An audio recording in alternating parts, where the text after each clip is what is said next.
요나서를 시작을 했는데 이제 끝이 났습니다. 오늘은 요나의 분노와 하나님의 긍휼 이 두 가지 성품을 좀 대조해서 설교하려고 합니다. 요나는 지금 대단히 화가 난 것 같습니다. 그래서 하나님 앞에 이렇게 살 바에는 죽는 게 낫겠다는 얘기까지 막 하나님께 대들고 화를 내고 하나님께 대단히 좀 불만이 많습니다. 근데 하나님께서 두 번이나 네가 이렇게 화를 내는 것이 정당하냐? 옳지 않다라고 얘기를 하십니다.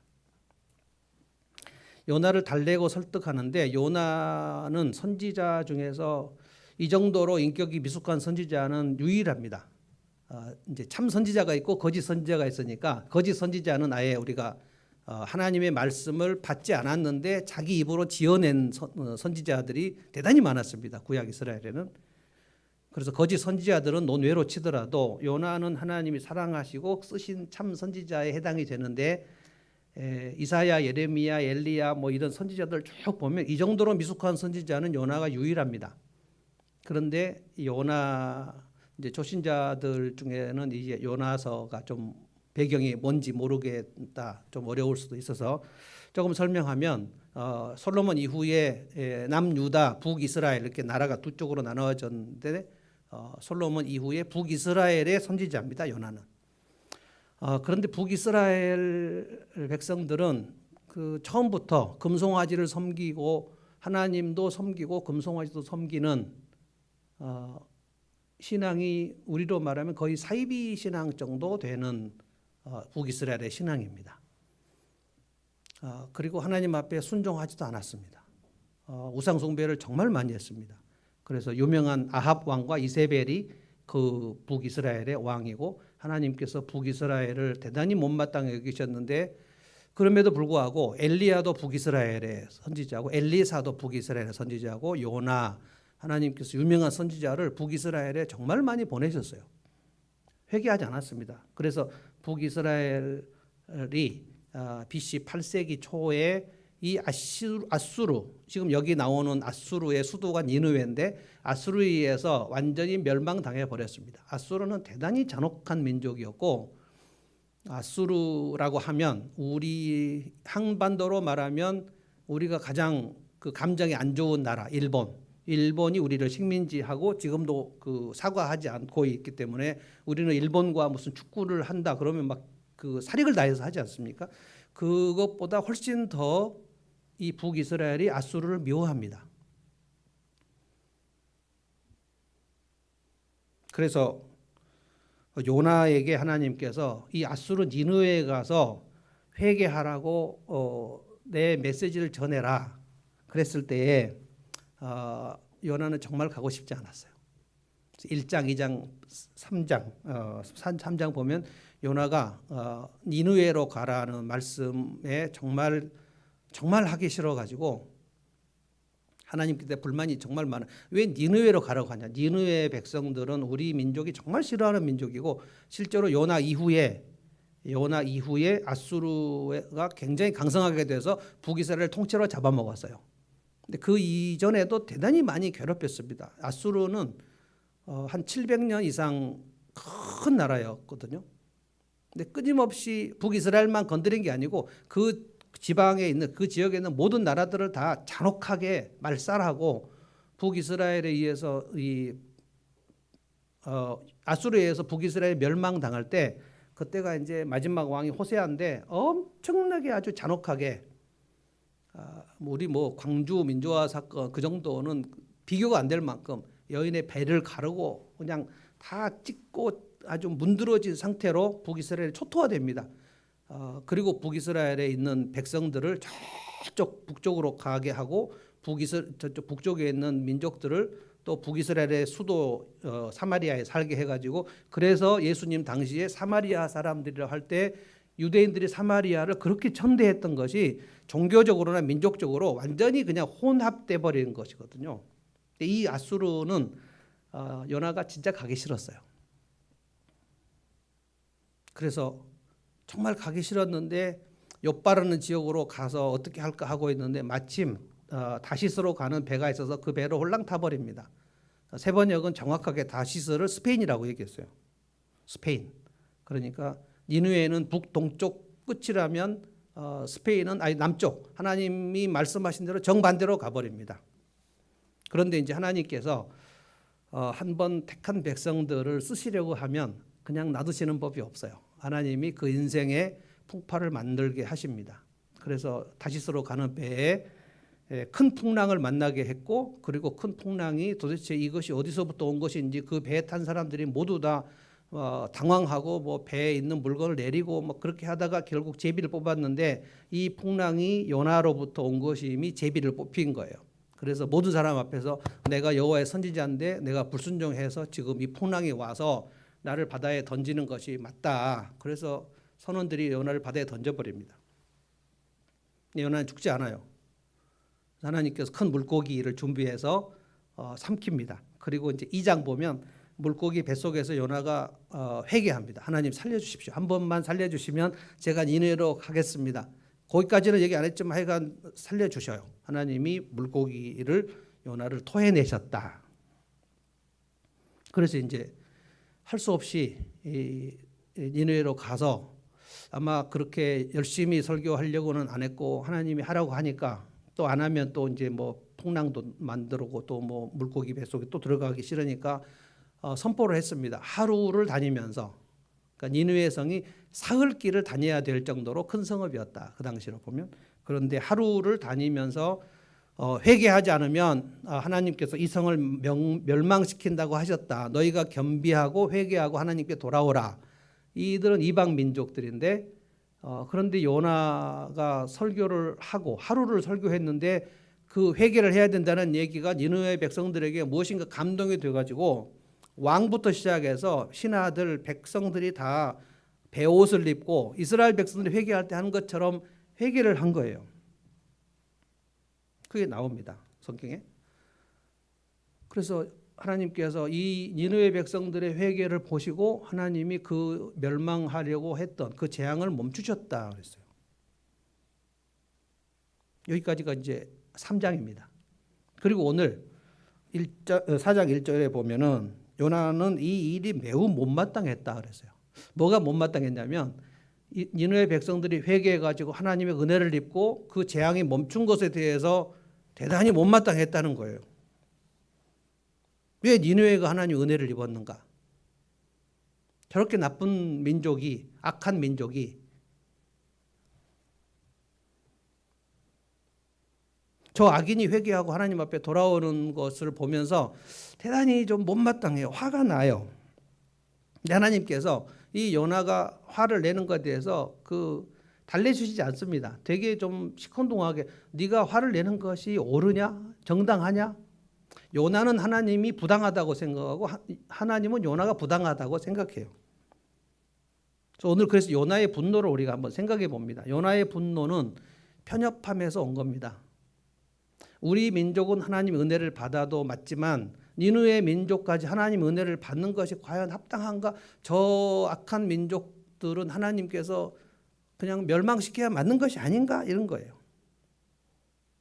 자, 1절을 제가 한번 읽어보겠습니다.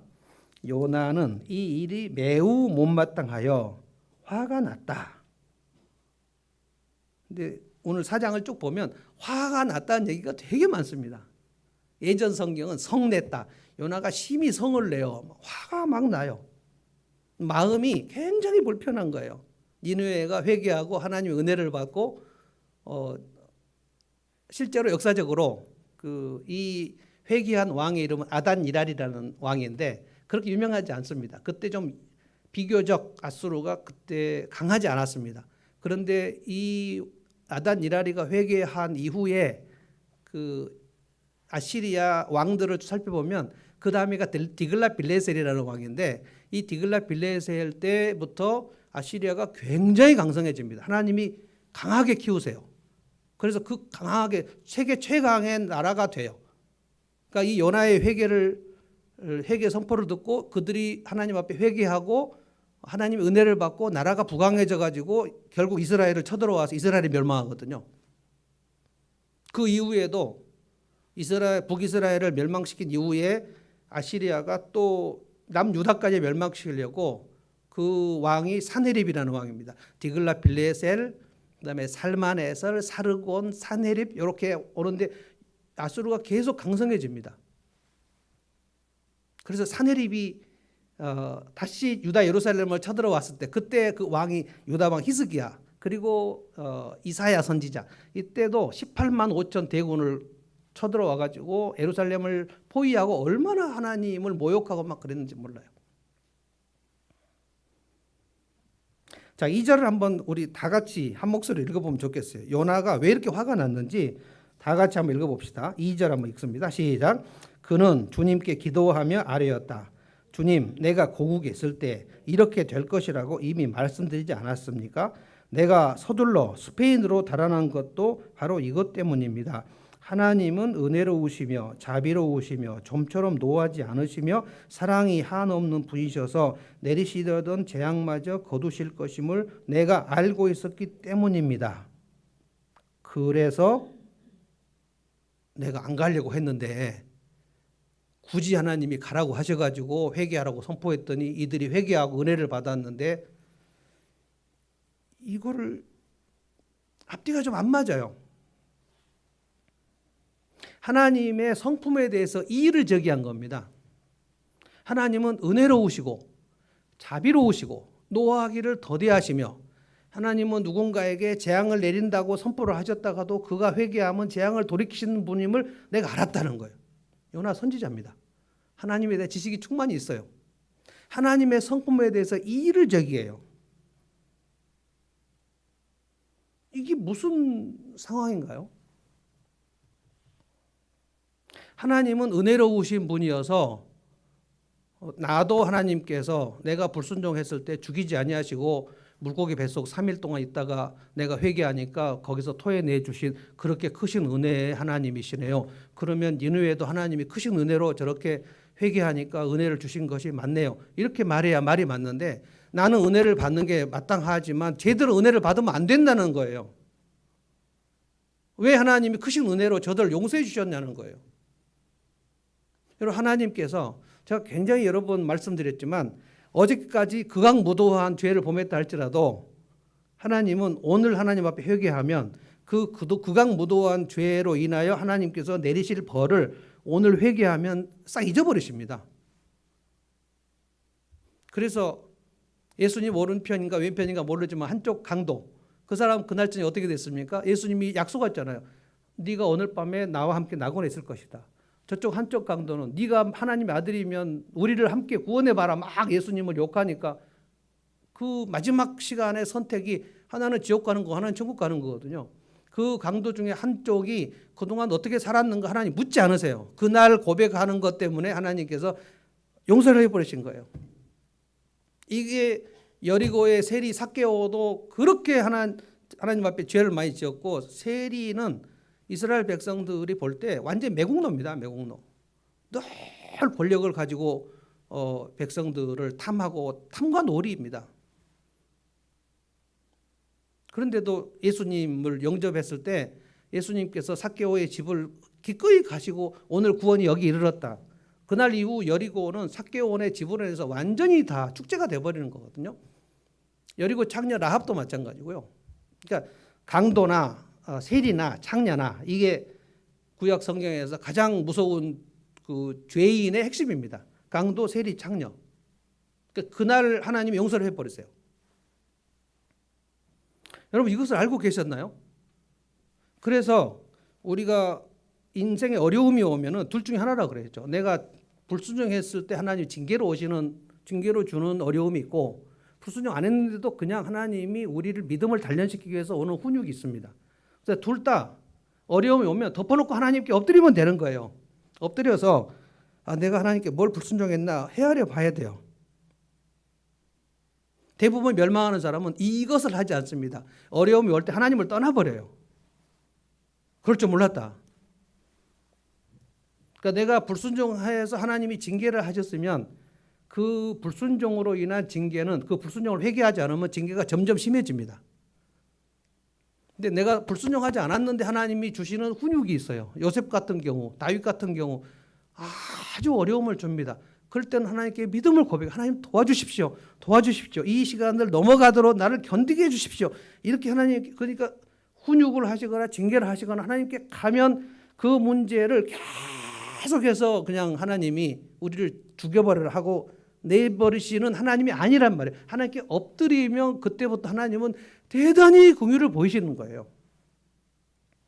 그래서 여러분이 코로나 시대에 나도 모르게 예배에 대한 그 생각이 식어졌는데 위험합니다. 예배에 대해서 마음이 떠나면 위험해요. 저는 대단히 안타깝습니다. 지금 코로나 2년 4개월 지난 이후로 예배에 안 보여버리는 사람들이 있어요. 어떻게 될까요?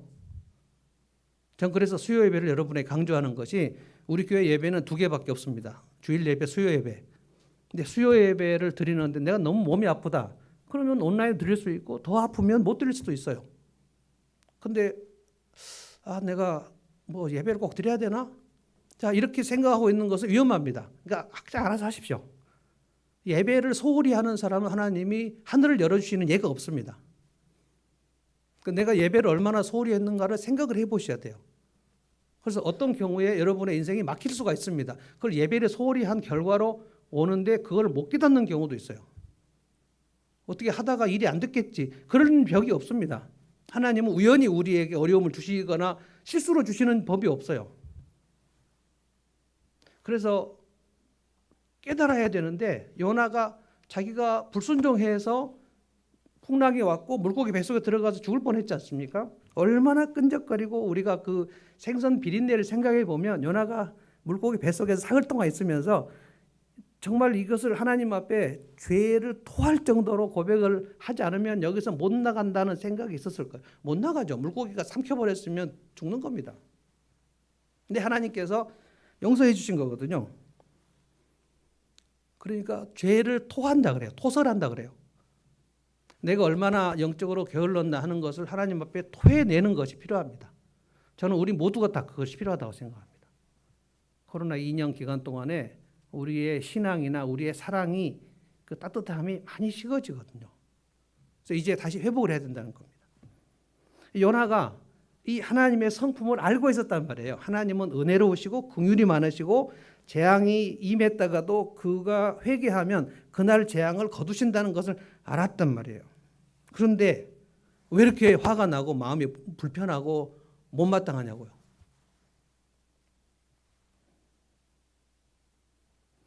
나는 하나님이 은혜를 주신 것이 감사하고 맞는데 저 니느웨는 하나님이 그렇게 하시면 안 된다는 거예요. 저 놈들은 회개해도 하나님이 좀 벌을 내리셔야 된다. 이 생각을 하고 있는 거예요. 저 사람은 혹시 하나님 앞에 안 돌아오는 것이 맞지 않을까? 내가 너무 미워하니까.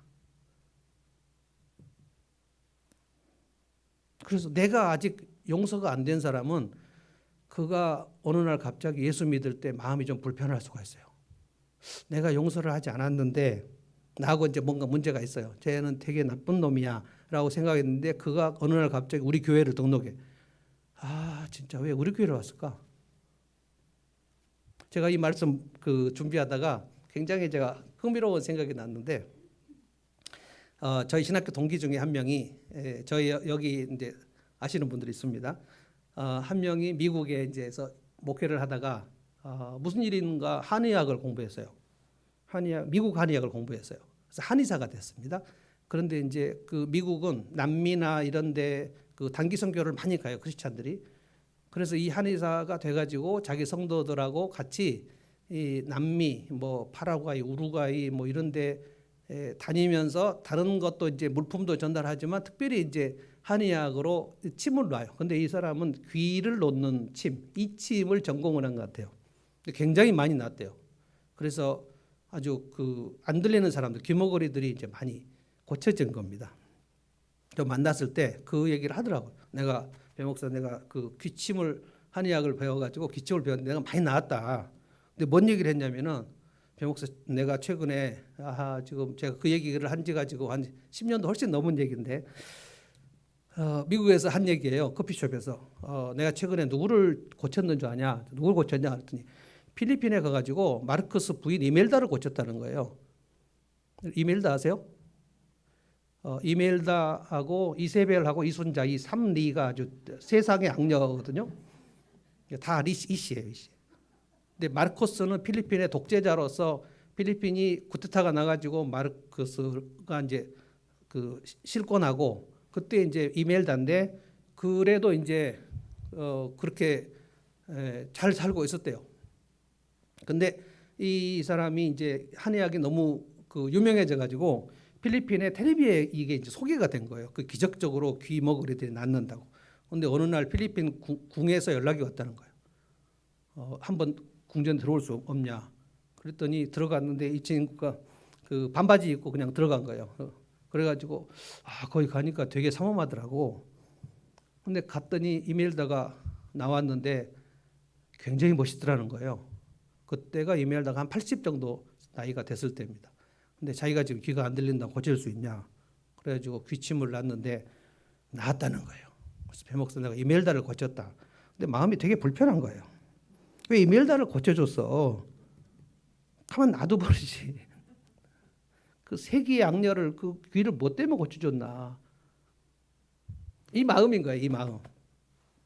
근데 요나는 지금 그 정도가 아니에요. 니느웨 백성들이 회개할 때 내가 혹시 회개하라 선포하면 회개하면 어떻게 하지? 이 생각을 하고 니느웨를 안 가려고 했는데 하나님이 계속 가라 그래가지고 물고기 뱃속 들어갔다가 나와가지고 회개 뭐 좀 얘기를 했는데 이들이 회개를 해버리니까 이래서 내가 안 올라 그랬는데 이게 뭐냐고 이게. 그러니까 이 니느웨 백성들은 나쁜 놈이니까 이들은 하나님께 돌아오면 안 된다고 생각하는 거예요. 왜 쟤들을 하나님이 용서를 해주시냐. 이게 이제 요나는 이런 점에서 대단히 편협합니다. 근데 이 요나의 마인드가 그 당시 북이스라엘 백성들 전체의 마인드입니다. 우리는 아브라함의 자손이고 저 아수르 바벨론 저놈들은 다 이거는 이방인들인데 이방인이라는 것은 그 야만족이라는 뜻입니다. 야만족. 로마 시대는 로마인들이 이 로마인들 외에는 다 야만족이라고 그랬거든요. 이 야만족 이름이 바바리안입니다. 바바리안. 그러면 저들은 아주 무식하고 천하고 사람 가치가 없는 족속들. 근데 이 유대인들, 이스라엘 백성들이 아수르 백성을 볼 때도 저놈들은 야만적이고 천한 놈들이고 그냥 막 강도질만 하는 놈들이고 저놈들이 하나님 앞에 돌아오면 안 되지. 쟤들이 어떻게 하나님 백성이 될 수가 있어?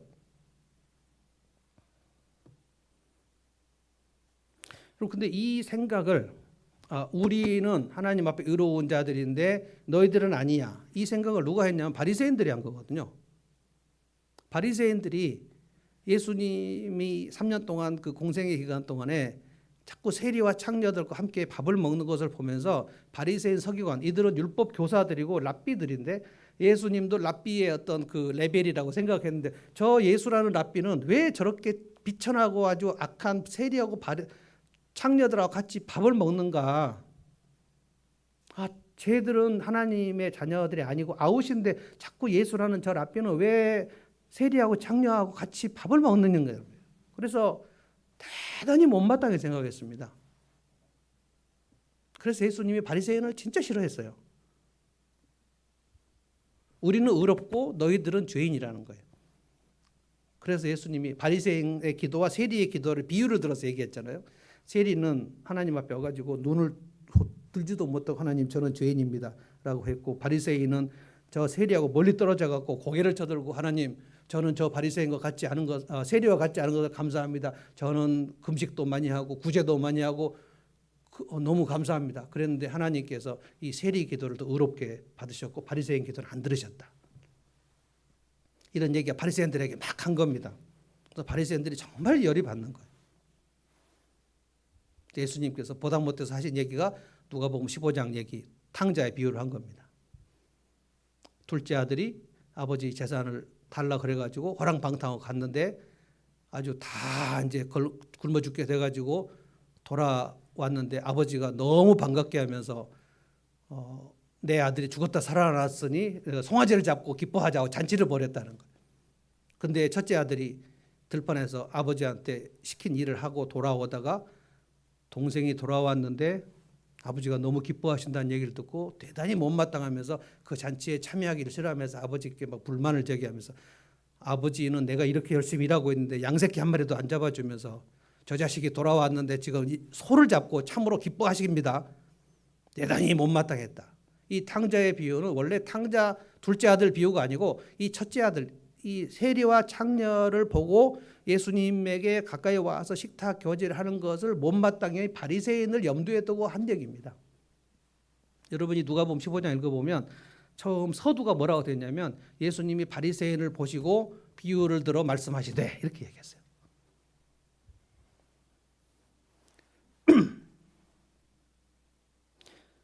이 첫째 아들의 분노, 첫째 아들의 못마땅한 모습이 지금 오늘 요나의 생각이에요.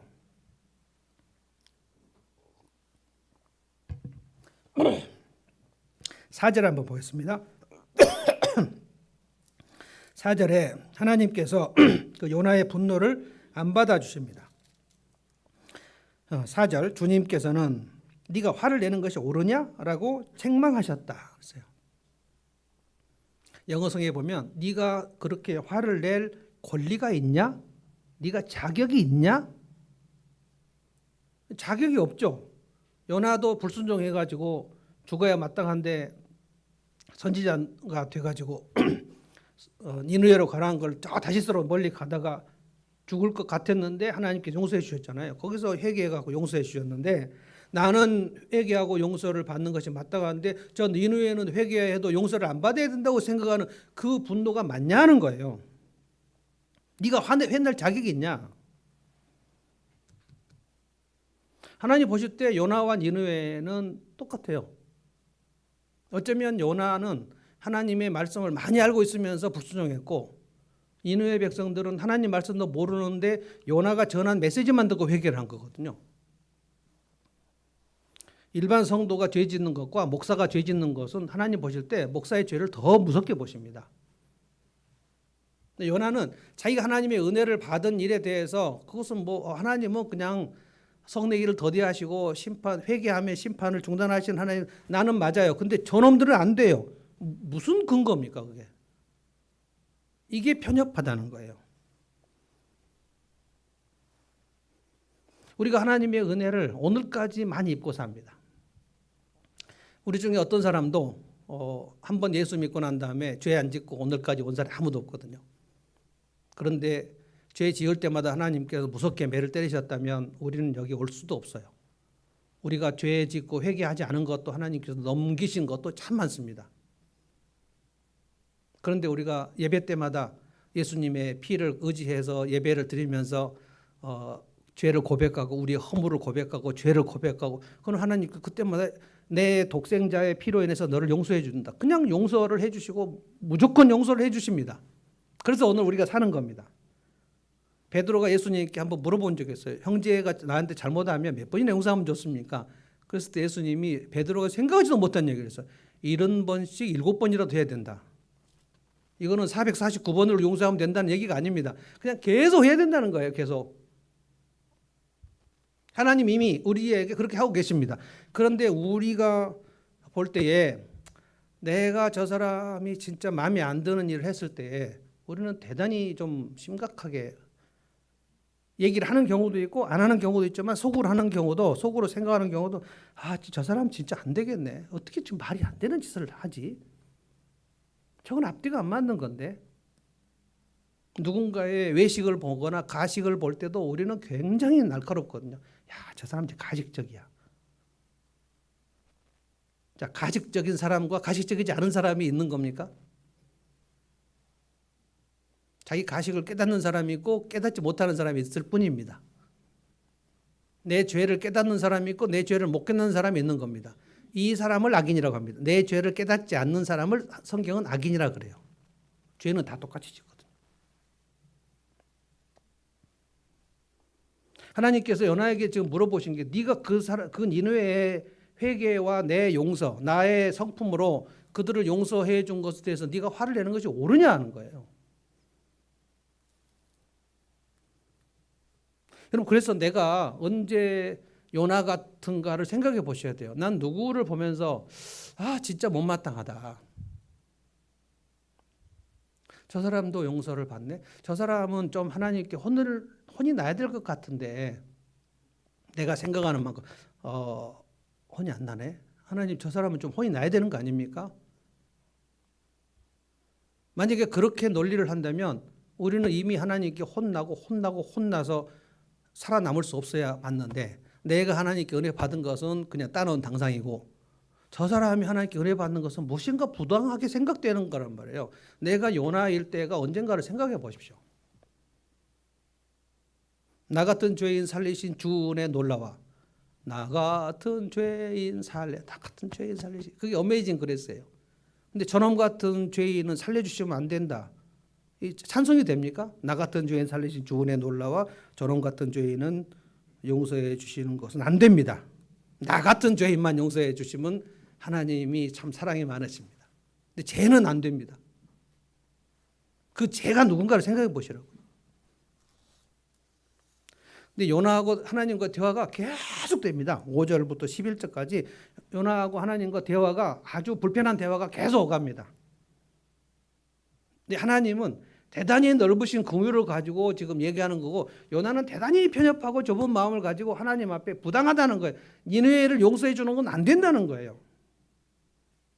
요나는 이 부분에 대해서 대단히 가식적입니다. 대단히 위선적이에요. 나는 하나님의 백성, 아브라함의 자손이고 쟤들은 이방인인데 멸망받아야 되는데 왜 용서를 해주셨냐는 거예요. 이게 선민의식이거든요. 요나가 예수님 오시기 800년 전인데 예수님 오셨을 때도 바리새인들은 그 생각을 여전히 하고 있었습니다. 이스라엘 안에서 유대인들을 하면은 일단 예루살렘에 있는 그 유대인들이고요. 사마리아 사람들도 유대인들은 굉장히 차별했죠. 유대인들이 갈릴리 북부, 이 갈릴리 사람들도 얼마나 무시했는지 몰라요. 그리고 세리, 창녀 이들도 다 무시했거든요. 너희들은 우리 서클에 들어오면 안 돼. 우리는 거룩한 서클이야. 너희들은 잡족들이야. 이거를 굉장히 많이 따졌습니다. 하나님이 이 바리새인의 태도를 대단히 싫어하셨어요. 요나의 태도가 지금 그겁니다. 5절부터 보면 요나가 하나님께 이제 시위를 합니다. 시위. 보십시오. 5절. 그 성읍에서 빠져나와서 그 성읍 동쪽, 니느웨 동쪽에 가서 머물렀는데 거기다 오두막 하나를 급히 지었어요. 왜 지었냐면은 지금 고국에 돌아갈 마음이 없어요. 하나님께서 이 니느웨 성을 과연 멸하시는지, 과연 용서하시는지 그 추이를 보겠다는 거예요. 아주 안 좋은 태도입니다. 초막을 짓고 그 그늘 아래 앉았다. 뭐 거기서 자기 혼자 초막을 지었으니까 얼기설기 지어놨겠죠. 그런데 하나님께서 그 요나에게 또 긍휼을 베풀어 가지고 거기에 박넝쿨이 자라오르도록 하나님이 하셨다는 거예요. 근데 생각보다 박넝쿨이 빨리 자랐나 봐요. 그래서 요나의 머리 위에 그늘을 지우게 해주셨다는 거예요. 그래서 요나는 되게 단순한 사람 같아요. 6절 보시면 요나는 박넝쿨 때문에 기분이 무척 좋아졌어요. 막 굉장히 화를 냈다가 기분이 무척 좋았다가 박넝쿨 때문에 너무 시원하다 막 이러고 있었어요. 그런데 하나님은 박넝쿨을 주시려고만 하신 것이 아니라 이 박넝쿨로 이 요나를 좀 레슨을 시키려고 했기 때문에 그 다음 날, 그날 이제 하룻밤 잤나 봅니다. 그 다음 날 동이틀 무렵 하나님이 벌레 한 마리를 마련하셨어요. 그래서 그 박넝쿨을 갉아먹게 하셨어요. 그리고 이제 햇빛이 뜨겁게 내리쬐자 그 뜨거운 햇빛하고 뜨거운 동풍을 하나님은 마련하셨어요. 하나님은 많은 걸 마련하십니다. 그래서 그 지역, 그러니까 이스라엘, 그리고 지금 사우디아라비아, 그리고 그쪽으로 가면 이라크, 지금 이 동네가 이라크 지역이거든요. 여기 이 동네는 정오 12시부터 3시까지는 낮에 돌아다닐 수 없을 만큼 덥습니다. 그래서 이 3시간을 낮잠을 잡니다, 보통. 그래서 수가성 여인이 정오에 물길로 왔다는 것은 아무도 없는 시간에, 잠자는 시간에 왔다는 뜻이에요. 그래서 지금 이 동이틀 무렵부터 지금 계속 햇빛이 찌니까 요나가 너무너무 더워가지고 자기가 그 지은 오두막 그 그늘 갖고는 안 되고 박넝쿨이 와가지고 그날 굉장히 시원하게 썼는데 갑자기 벌레가 와갖고 박넝쿨을 다 갉아먹어 나니까 너무 머리가 뜨거운 거예요. 그래서 기력을 잃고 죽기를 자청하면서 또 얘기했어. 하나님 이렇게 사느니 나를 차라리 죽여주십시오. 요나는 2번이나 얘기합니다. 이렇게 살 바에는 죽는 것이 낫겠습니다. 하나님의 그 긍휼에 대해서 뭔가 심각한 오해가 있는 겁니다. 근데 하나님께서 요나에게 또 얘기하신 거예요. 그게 네가 화를 내는 게 옳으냐? 9절. 하나님이 요나에게 말씀하셨다. 박넝쿨이 죽었다고 네가 이렇게 화를 내는 것이 옳으냐? 정당하지 않다는 거예요. 그런데 요나가 뭐라 그럽니까? 만만치 않습니다. 요나가. 옳다 뿐이겠습니까? 저는 화가 나서 죽겠습니다. 요나하고 하나님하고 다퉈요. 막. 이런 선지자는 처음입니다. 막 대들어요. 하나님께. 아주 미숙한 좁고 편협한 인격의 소유자입니다. 그래서 하나님께서 요나의 그 분노가 정당하지 않은 것에도 막 반박을 하시는 게 그게 9절입니다. 9절.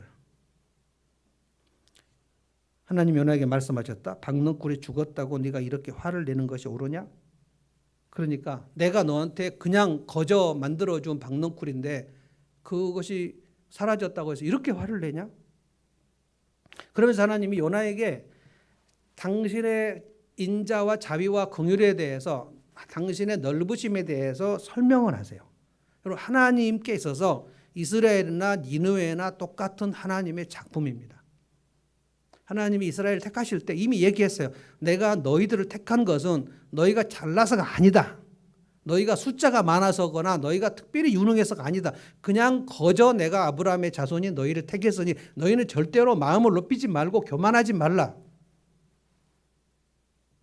이스라엘 백성들이 율법을 받았는데 그 율법이 우리는 있고 이방인은 율법이 없으니까 저들은 망해도 되고 우리 율법이 있다. 우리는 아브라함의 자손이니까 할례를 받으니까 쟤들은 할례를 못 받은 무할례자라는 것을 얼마나 무시했는지 몰라요. 쟤들은 할례를 받지 않아. 그래서 유대인들은 할례 받지 않은 사람들로 겸상을 하지 않았습니다. 너희들은 저쪽으로 가라. 이 자리에 끼지 마라.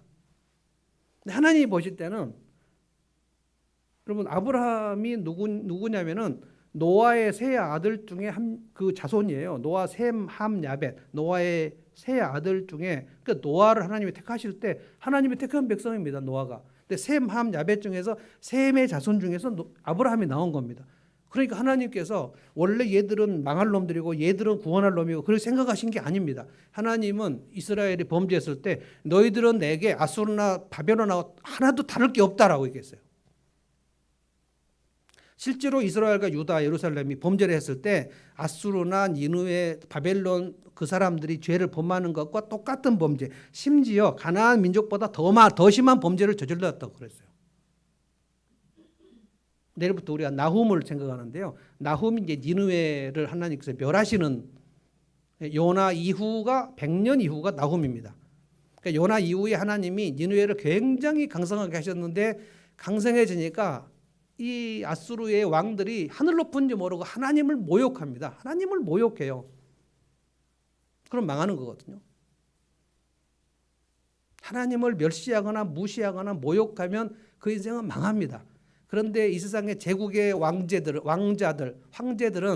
내 힘을 엄청 믿습니다. 그래서 인생이 잘 나갈 때가 위험하다는 거예요.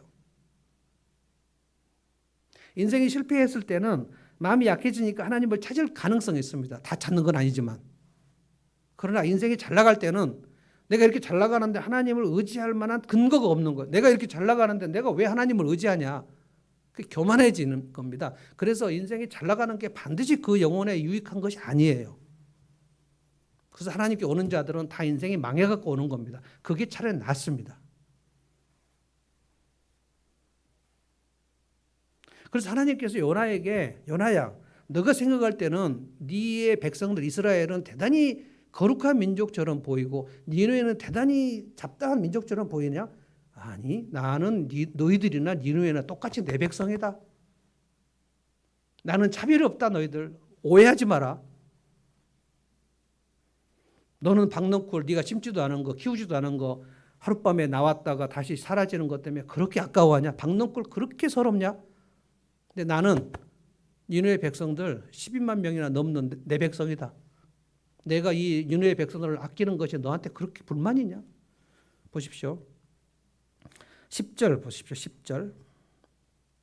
제가 10절 읽고 11절은 여러분과 같이 한번 읽어보겠습니다. 10절 제가 읽겠습니다. 주님께서 말씀하셨다. 네가 수고하지도 않았고 네가 키운 것도 아니며 그저 하룻밤 사이에 자라났다가 하룻밤 사이에 죽어버린 이 식물을 네가 그처럼 아까워하는데 11절 다 같이 하물며 좌우를 가릴 줄 모르는 사람들이 12만 명도 더 되고 짐승들도 수없이 많은 이 큰 성읍 니느웨를 어찌 내가 아끼지 않겠느냐. 하나님은 니느웨 백성들을 대단히 아끼신다는 거예요. 요나가 이걸 몰랐습니다. 아니 요나가 알았다 해도 하나님은 니느웨를 그렇게 아끼지 않으셔야 된다고 생각했다는 거예요. 무슨 근거로? 굉장히 말이 안 되는 얘기를 지금 요나는 사정없이 하나님께 하는 거예요. 지금 요나야, 네 생각에는 니느웨가 대단히 보잘것없이 망해도 될 것처럼 보이냐? 그냥 확 눌러버리면 될 것처럼 보이니? 아니, 나는 니느웨 백성들을 대단히 사랑하는 내 민족이다. 내 백성이다. 내가 이 니느웨 백성들을 아까워하고 아끼고 하는 것이 너한테 무슨 그렇게 불편함이 되냐? 박넝쿨하고 니느웨를 대조시키. 너는 박넝쿨이 그렇게 아깝냐? 나는 니느웨가 대단히 아깝다. 하물며라는 얘기를 하물며 11절 하물며 좌우를 가릴 줄 모르는 니느웨 백성들이 12만 명이 더 되는데 이거는 니느웨만 그렇다는 겁니다. 아수르의 수도가 니느웨예요. 그러니까 아시리아 전체 백성들은 12만 명보다 훨씬 더 됩니다. 내가 이들을 아낀다는 거예요. 이들이 지금 회개했는데 이들을 왜 내가 멸망시켜야 되냐는 거예요. 그래서 인생을 하나님 앞에 회개하고 엎드리는 사람은 절대로 망하지 않습니다. 이럴 때 아멘 하셔야 돼요. 알을람 마시고요. 하나님 앞에 엎드리는 사람, 하나님 도와주십시오라고 끊임없이 이 기도를 포기하지 않고 하는 사람을 하나님께서 그 인생을 멸하시는 법이 없습니다. 그런 분은 하나님이 아니에요. 그런데 일이 잘 돼도 하나님을 떠나고 일이 잘 안 돼도 예배를 떠나버려요. 그러니까 일이 안 되는 거예요. 길이 막힌단 말입니다. 순종을 안 하는데 길이 열린다. 이거는 무속신앙이에요. 우리가 순종했을 때 하나님이 하늘을 열어주시겠다 그랬어요. 그래서 제가 여러분에게 예배를 소홀히 하지 말라는 거예요. 예배를 오실 때 늦게 오시지 말라는 거예요. 그건 하나님 무시하는 겁니다. 예배를 드릴 때 왔다 갔다 하지 마시라는 거예요. 누구 아주 중요한 사람 면담할 때 핸드폰 끼고 갈 수가 없잖아요. 이 사람이 지금 되게 내 인생에 중요한데 전화 받겠습니다 하고 나갔다가 들어오고 막 이렇게 하지 마시라는 거예요. 하나님을 대단히 높이시라는 겁니다. 높으신 하나님이니까. 내 생사 여탈권을 하나님이 쥐고 계신단 말이에요. 내 길을 여실 수도 있고 닫을 수도 있고 오늘 죽일 수도 있고 죽을 사람인데 살릴 수도 있는 하나님이신데 우리가 예배를 드릴 때 그렇게 아무렇게나 예배를 드려서는 안 된다. 주일 예배도 그렇고 수요 예배도 그렇고 수요일 날 저는 굉장히 고민이 많습니다. 수요일 날 국가대표 축구를 할 때가 많아요. 저 엄청 축구를 광팬인데 그 피파 월드컵 할 때 꼭 수요일 저녁이에요. 그래서 이제 그 국가대표 축구 그 일정이 나오면은 항상 제가 봐요. 아, 수요일 8시네. 고민이 돼요. 그러나 제가 여러분들에게 오늘은 국가대표 한국과 이라크 축구가 있으니 수요일에는 없습니다.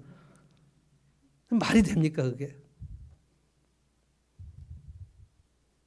여러분은 국가대표 축구보다 더 중요한 것이 수요일에 있을 거예요. 저는 예배 끝나고 가서 뭐 하는지 아세요? 수요일 예배 끝나고 가면 그 골 때리는 그녀들을 해요. 여자 연예인들이 나와 축구하는데 그것도 저는 재밌어요. 그래서 제 아내가 그래요. 아니 그것도 축구를 하고 되게 재밌게 잠깐 다시 들어가 봐. 엄청 그 막 사력을 다합니다. 너무 재밌어요. 거기에 이제 그 감독들이 이영표 뭐 이런 그 월드컵 그 영웅들이 감독을 합니다. 최진철, 이영표, 그 이천수 막 이런 사람들이 자기 그 팀원들이 막 골 넣을 때 너무 즐거워하고 진심을 다해요. 저는 너무 재밌어요. 근데 그게 9시부터예요. 그러면 8시 반에 수요 예배인데 오늘 골 때리는 그녀들이 축구를 9시에 하므로 오늘 예배는 8시 30분부터 50분과 20분만 하겠어요. 이럴 수는 없어요. 제가 아주 좋아하지만 그보다는 하나님이 더 중요하니까. 그래서 일이 잘 안 될 때도 하나님께 엎드리시고 일이 잘 될 때 하나님께 엎드리면 저는 그 사람 나라를 구한다고 봅니다. 일이 잘 될 때 하나님께 엎드리는 사람은 하나님이 특별한 복을 주신다. 왜냐하면 그런 사람이 거의 없기 때문에. 그래서 건강할 때 하나님 앞에 엎드리는 사람은 하나님께서 굉장히 복을 주시는 거고요. 한 번도 하나님께 엎드리지 않다가 아파가지고 죽을 것 같아서 하나님께 엎드리는 것도 하나님은 대단히 반가워하십니다. 심지어 성경에서 제가 제일 놀란 것은 아합 왕이 하나님께 한 번 엎드린 적이 있어요. 아합 왕은 하나님이 그 씨를 말려버린, 하나님이 대단히 싫은 아합과 이세벨, 제가 얘기했죠. 이세벨, 미멜다, 이순자. 이세벨을 하나님이 정말 싫어하셨습니다. 그런데 아합 왕이 딱 한 번 하나님 앞에 겸손하게 엎드려서 하나님 저를 불쌍히 여기시오 한 적이 있어요. 근데 그거를 보고 엘리야를 불러가지고, 엘리야야, 내 종 아합이 저렇게 겸비한 것을 보느냐? 나는 참으로 기쁘다. 한 번 딱 그랬어. 한 번 딱. 그 아합마저도 하나님께 엎드렸을 때 아합이 계속 엎드렸으면 절대 아합 멸망하지 않습니다. 사울은 한 번도 엎드리지 않았어요. 사울은 한 번도 기도하지 않았습니다. 40년간. 그래서 망한 겁니다. 그래서 일이 잘 안 될 때 여러분이 결단하시고 하나님께 도와달라고 하세요. 일이 잘 안 될 때는 기도가 청산유수로 나오지 않습니다. 그때까지 기도를 안 했는데 무슨 기도가 나오겠어요. 1시간 동안 막 이렇게 기도할 때 어떤 분은 새벽에 나와가지고 아무 기도도 못하고 그냥 여기 엎드렸다가 갈 때가 있어요. 그러면 이제 저나 박권사님이나 차사모 기도를 들으시겠죠. 지금 뭐 청산유수같이 기도를 하네. 그런데 거기 엎드려서 30분을 쓰러졌다가 가는 거 하나님께서 귀하게 보십니다. 내가 너무 오랫동안 기도를 쉬었구나. 내가 너무 오랫동안 예배를 소홀히 했구나. 그러면 이게 옐로우 사인이 올 수도 있겠다. 이 생각을 하셔야 돼요. 대충 넘기시면 안 됩니다. 하나님 여러분 중심을 아셔요.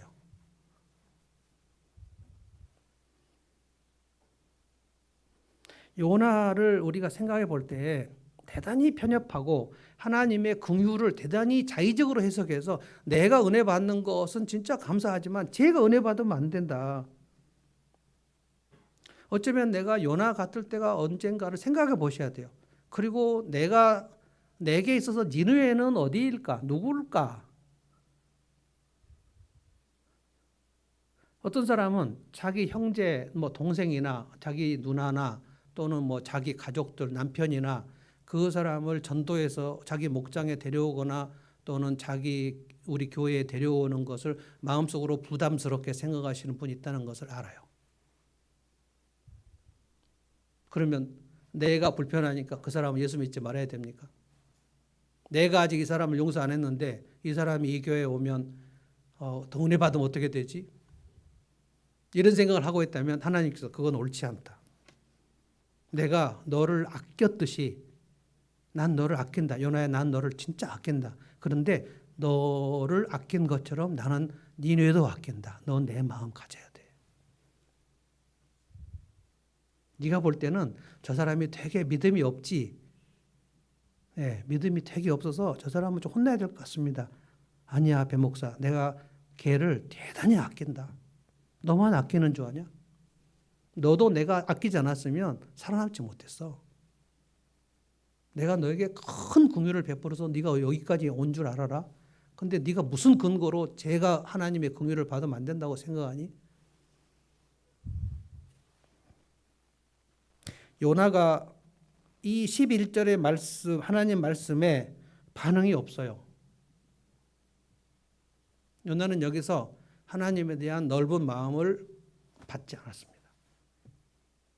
요나가 그렇게 회개했을 때 하나님 저를 아끼신 것처럼 하나님이 니느웨도 아끼신다는 사실을 알고 죄송합니다. 하나님 회개합니다. 이 기록이 없어요.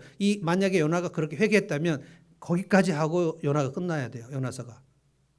여기에 대해서 시큰둥해요. 전 그래서 니느웨보다 요나가 훨씬 더 문제가 많다고 생각합니다. 하나님의 긍휼에 대해서 하나님의 그 넓으심, 하나님 크신 사랑은 청량다 못하며, 청량할 수가 없어요. 우리가 조금씩 좀 넓혀야 돼요. 용량을 좀 넓히시라고요, 좀. 그래서 더 많이 내 용량이 넓어지면 내 품 안에 들어올 수 있는 사람이 점점 더 많아져요.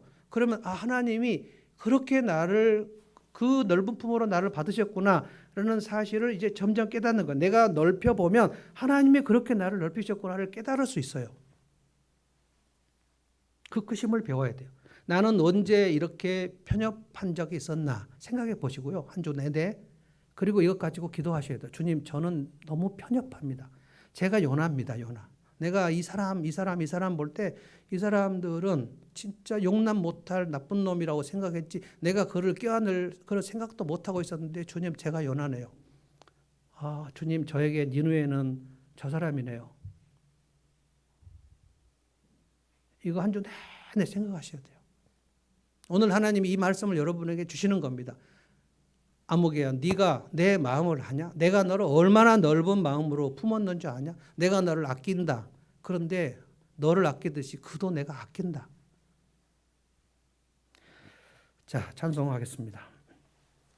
내 눈 주의 영광을 보내. 하나님, 내 눈을 열어주십시오. 우리 가운데 계신 주님을 보게 해주십시오. 그 빛난 영광 온 하늘 덮고 그 찬송 온 땅 가득해. 내 눈 주의 영광을 보내. 찬송 가운데 서신 주님, 이 찬송 한번 하십시다.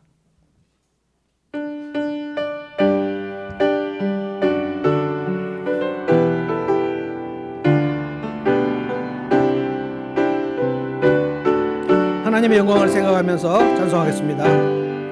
내 눈 주의 영광을 보내.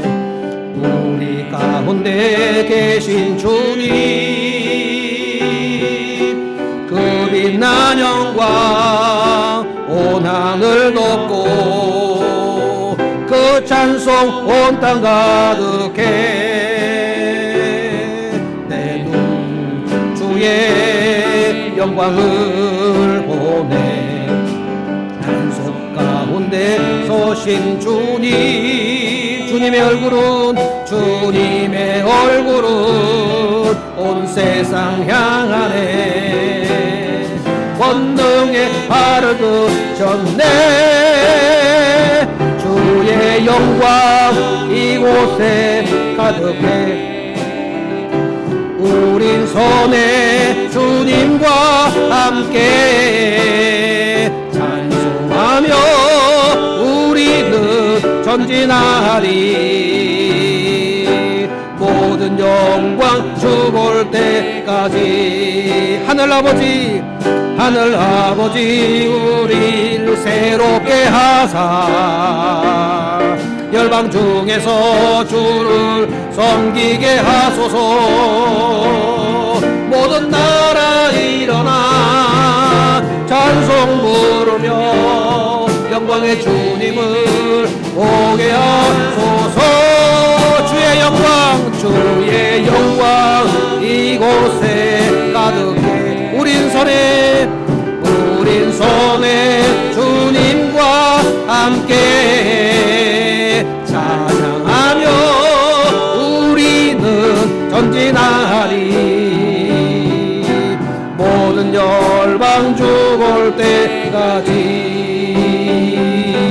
때까지. 아멘. 기도하겠습니다. 하나님, 감사합니다. 오늘 저희가 구약의 이스라엘 선지자 요나를 묵상합니다. 니느웨로 가라는 말씀이 싫어서 다시스로 멀리 도망가다가 물고기 뱃속에 들어가서 회개하고 다시 니느웨로 가서 하나님 말씀을 전했는데 생각보다 빨리 니느웨가 회개하고 하나님 은혜를 받는 것을 보고 요나가 심히 화가 나고 못마땅했던 것, 그것은 요나의 편협한 마음이었던 것을 깨닫습니다.